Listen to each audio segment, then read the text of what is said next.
The first thing she did was laugh. Not a small laugh, not an embarrassed one. It was the kind that fills a room and makes other people look up from what they're doing.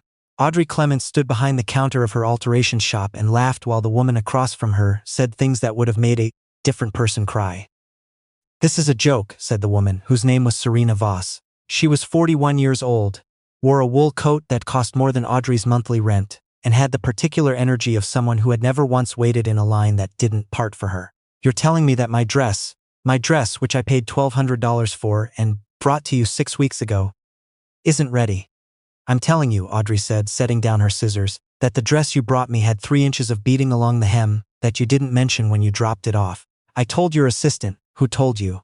Twice. My assistant is 22 years old and barely remembers to charge her phone. Then that's between you and your assistant." Serena looked at her the way certain people look at certain other people, with a flatness that isn't really about the current situation at all, but about everything the current situation represents. She looked at the shop, at its narrow width between a dry cleaner and a bubble tea place on Dundas Street West, at the slightly uneven hand-painted letters on the window that said Clements & Co. Alterations. S. 2009. She looked at Audrey's apron, the chalk dust on her sleeve, the measuring tape looped around her neck like it belonged there. "Do you have any idea," Serena said, "who you're talking to?" Audrey picked up her scissors again. "You're in my shop," she said. "So yes." Serena left without the dress. She swept through the door the way people do when they want the door to say something on their behalf, and the little bell above it rang twice before it settled. Audrey stood in the quiet for a moment. Then she went back to work. She had been doing alterations on Dundas Street for 15 years. She had taken in waistbands for men who'd lost 40 pounds after cancer, and let out jacket seams for women who'd had their second child, and still hadn't slept through the night. She had hemmed wedding dresses the morning of the ceremony, and repaired a christening gown that had been in someone's family since 1963. She was not a designer. She had never described herself as one. But there was not a seamstress working in the city, and several working in cities considerably larger than Toronto, who could do what she did with a needle and 6 inches of bias-cut silk. Most people who walked into her shop didn't know that. Most people saw the narrow space and the cluttered back wall and the dress forms with their unpretentious names written on masking tape, and assumed what they assumed. Audrey had long since stopped feeling the need to correct them. Serena Voss was back 2 days later. She didn't come alone. She brought a woman named Penelope Marsh, which Audrey learned from the business card placed on the counter, with the deliberate care of someone who has rehearsed the gesture. Penelope was 44, worked in brand partnerships, and had the pleasant practiced smile of someone who has been trained to manage difficult situations, without ever acknowledging that a situation is difficult. "Serena wanted to come back and clarify a few things," Penelope said. "She's standing right there," Audrey said. Serena was, in fact, standing right there, near the door, looking at a display of buttons with the focused attention of someone who was not looking at buttons. "The dress," Penelope continued, "is for a gala on Saturday. It's being hosted by the Whitmore Foundation. Serena is the keynote speaker." She paused, as though the name Whitmore Foundation was a key being inserted into a particular kind of lock. "The dress needs to be finished." "The dress will be finished Thursday," Audrey said, "as I told your assistant." A pause. "Serena feels the communication could have been clearer on your end." Audrey looked at Penelope for a moment. Then she looked past her at Serena, who had moved from the buttons to a rack of finished garments, and was pretending to examine a jacket she had no interest in. "The beading on your hem is Venetian style," Audrey said, directing this towards Serena rather than the intermediary. "It can't be rushed. I'm redoing a half-meter of the back where the previous seamstress cut too close to the original line, which is why the hem was sitting wrong in the first place.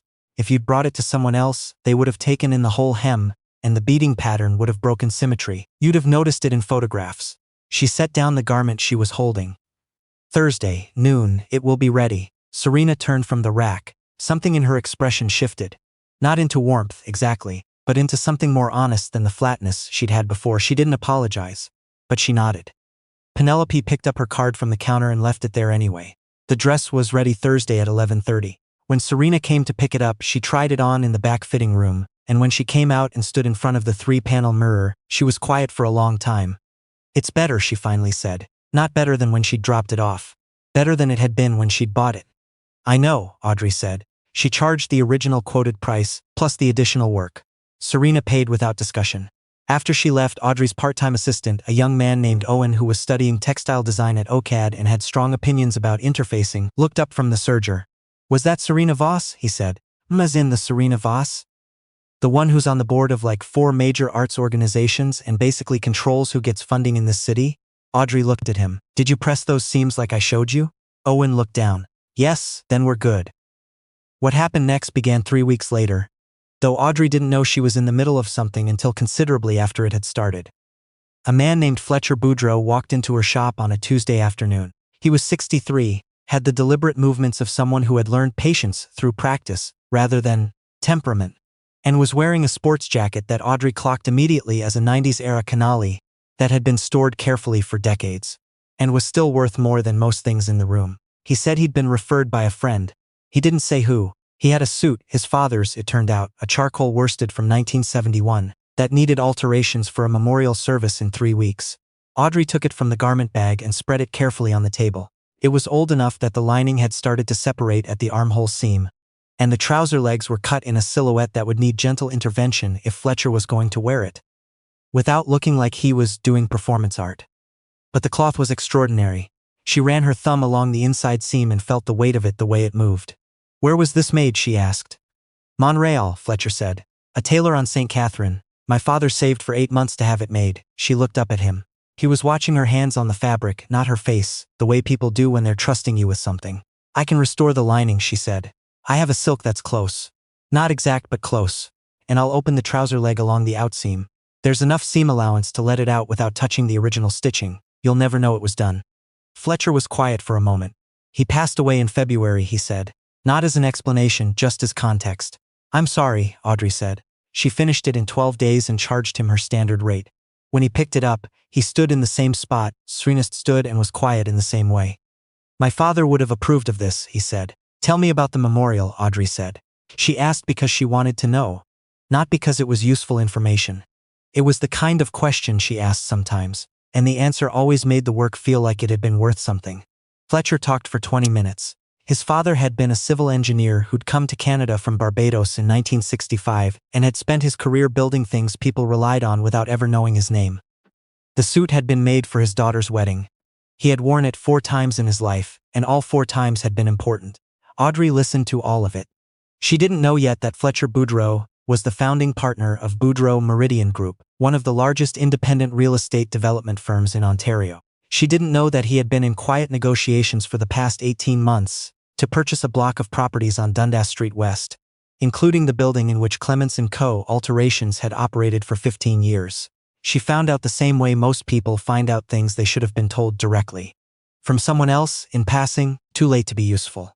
Owen had been looking at Instagram on his break when he saw a post from a local Development Watch account, the kind that tracks demolition permits and rezoning applications, that mentioned a proposal for a mixed-use residential tower on a stretch of Dundas that matched almost exactly their block. The rendering showed a sleek 12-story building with retail at grade and a rooftop terrace. In the artist's conception, the streetscape it replaced was represented by a tasteful blur. He showed her the phone without saying anything. Audrey stood there reading it for a long time. The building she leased from had a landlord, an older man named Jeffrey Sang, who had owned the property for 22 years and called her every December to ask if she was doing all right. She called him that evening. He answered, which she hadn't been certain he would. Jeffrey sounded tired. He had been offered a number that was, as he put it, very difficult to explain away to my children. He had 3 children, all of them with different opinions about what he should do with the building. He had been sitting with the offer for 2 months. He told her this with the honesty of someone who felt guilty about the honesty. I'm not selling yet, he said, but I want you to know so you're not caught off guard. Audrey thanked him. She stayed on the phone for a while after they'd said goodbye, listening to the silence. She had been in that space for 15 years. She knew where the light fell in the morning, which floorboard creaked closest to the fitting room, the exact height of the rear cutting table, that had taken her 2 years to calibrate to her own reach. She had built her client list 1 referral at a time, and most of her clients knew how to find her, only because they knew how to find her. A new location one would cost her half of them, possibly more. She sat with this for 3 days. On the 4th day she came in early, unlocked the shop, turned on the work lights, and made herself a coffee. She stood at the cutting table for a while, not cutting anything. Then she pulled out the order log and started working her way through the backlog. She did not call a lawyer. She did not post anything online. She did not call Serena Voss, whose business card was still sitting on the counter under a small stone Audrey used as a paperweight. She did not call Fletcher Boudreau, whose number she still had in her phone, because she'd texted him when the suit was ready. She thought about calling Fletcher in the way you think about something you've decided not to do. Fletcher called her. He called on a Friday mid-morning and asked if she had time to speak. There was a directness to his voice that hadn't been there when he was talking about his father. A different register entirely, careful and measured. "I should have told you when I came in," he said. "I didn't realize you were on that block until after I'd picked up the suit. By then it felt complicated." "It was always complicated," Audrey said. She wasn't angry, exactly. She was something more settled than angry. "The building your landlord owns is one of 5 on that stretch. The development requires all 5. Jeffrey Sang is the last holdout." A pause. "I wanted to come in and speak with you directly. Not over the phone, if that's all right." He came the next morning. He brought coffee, which Audrey thought was either a good sign or a strategy, and she accepted it without deciding which. They sat across from each other at the cutting table, which had never been used as a table for sitting before. "I've been doing this for 31 years, Fletcher said. "I've bought a lot of properties. Most of the time the tenants move on and do fine. Sometimes they don't, and I'm aware of that." He set his coffee down. "I want to be clear that I'm not here to offer you a token relocation allowance and call it a day." "Then what are you here for?" Audrey said. He told her. The development plan included a retail component at grade. A proper one, not an afterthought. He had been trying to decide what to anchor it with. Something that wasn't a chain and wasn't a pop-up, and wasn't designed primarily to look good in the building's promotional material. He had been to a lot of ground-floor retail spaces in developments across the city, and most of them felt like they'd been included because the zoning required it. Then he'd come to her shop. He'd watched her work. He'd watched the way people came in and came back, the way Owen deferred to her without being told to, the way she talked about cloth like someone who understood that objects carry meaning. "I want to build you a proper atelier," he said. "Ground floor, corner unit, designed to spec. 3 times the space you have now, with a fitting room that doesn't require you to apologize for it." Audrey looked at him. "I want to do it right," he said, "not as a consolation, as an anchor." She didn't say yes. She asked for the plans, a timeline, the square footage, the terms of the lease, and the name of the person she'd be dealing with, if Fletcher himself wasn't available. She asked all of these questions, in the order they occurred to her, without writing them down, and Fletcher answered all of them. Before he left, he said, "I should have come in before I started this process. That was a mistake on my part. I'm sorry for that." It was a plain apology without architecture. Audrey appreciated that. She spent 2 weeks reviewing the plans. She had a lawyer, a woman named Claire Tran, who had done small business work on Roncesvalles for 20 years and had the particular gift of explaining things exactly once. Go over the lease terms. Claire called her afterward and said, "This is a serious offer, Audrey. It's not charity. He needs an anchor, and he wants it to be you." "I know," Audrey said. "So what's the hesitation?" Audrey thought about it. The hesitation wasn't fear, and it wasn't pride, and it wasn't the floorboard that creaked near the fitting room. It was something harder to name. The shop on Dundas Street had been built from nothing during a stretch of her life, when nothing was not a metaphor.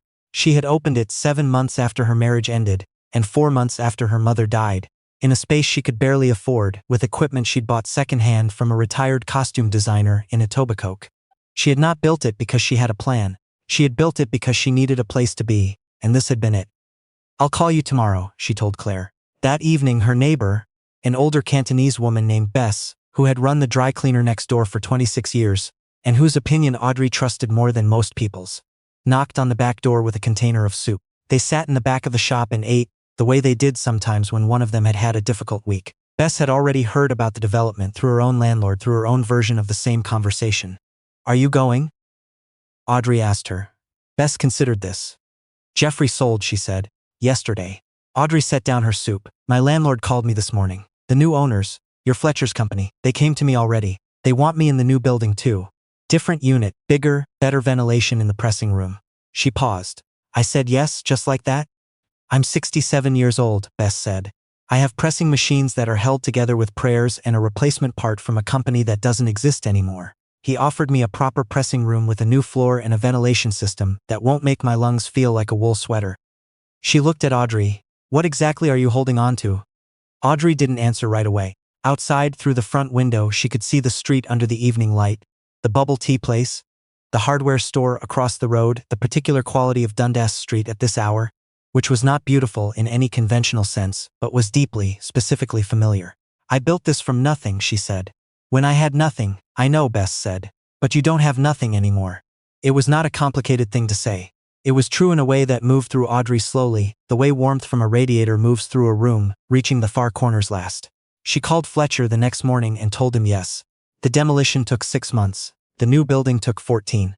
Audrey kept operating on Dundas through most of it, in a space that gradually got louder and dustier, with a plywood hoarding wall visible through the front window, that had first a construction notice posted to it and then, later, a rendering of what was coming. She didn't look at the rendering much. She moved into the new space on a Tuesday in early April, 2 years after Fletcher had first walked into her shop with a garment bag and a 1971 suit that needed careful attention. The corner unit was exactly as specified. The fitting room was large enough that clients didn't have to apologize for their elbows. There were 2 cutting tables, one at her calibrated height, one adjustable for Owen, who had graduated and was now working for her full-time, and had, in the intervening time, developed even stronger opinions about interfacing. The morning light came through windows she hadn't known to ask for and landed on the cutting table at an angle that was, without her having planned it, almost exactly like the angle she'd had on Dundas. Fletcher came on opening day. He brought coffee again, which Audrey had decided by now was just how he was and not a strategy. He stood in the space and looked at the light on the table. "It's good," he said. "Yes," she said. There was a pause that wasn't uncomfortable. "I want to tell you something," Fletcher said, "about why this mattered to me specifically. Beyond the anchor, beyond the business." He turned from the window. "My mother had a tailoring shop in Montreal.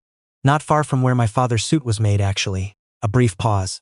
"She closed when I was 14 because the building was sold and the developer offered her 2 months' rent and told her to find somewhere else. She never reopened. Not because she couldn't, but because she was done. She spent 30 years being done." Audrey looked at him. "I've been a developer for a long time," he said. "And I've told myself a lot of things about what that means and doesn't mean, but I've never built something that had her in it before." He glanced around the space, the high ceilings, the deep cutting tables, the fitting room with its proper door. "I want you to know that this one does." He didn't stay long after that. He had a meeting, then another, the way people do when they've spent 30 years building things on a schedule, but he shook her hand at the door with both of his, which was not how he'd arrived at her shop on Dundas, and she noticed the difference. After he left, Owen looked up from unpacking a box of thread. "What was that about?" he said. "He was telling me something about his mother," Audrey said. Owen waited. "She was a tailor," Audrey said. "In Montreal." Owen considered this. "Is that why you got the corner unit?" Audrey picked up her scissors. "We got the corner unit because I negotiated for it." Owen grinned and went back to the thread. Bess came by that afternoon with a container of congee and stood in the doorway of the new space, taking in the fitting room and the windows and the 2 cutting tables and the particular quality of the afternoon light. "Better ventilation too?" she asked. "And a window that opens," Audrey said. Bess nodded.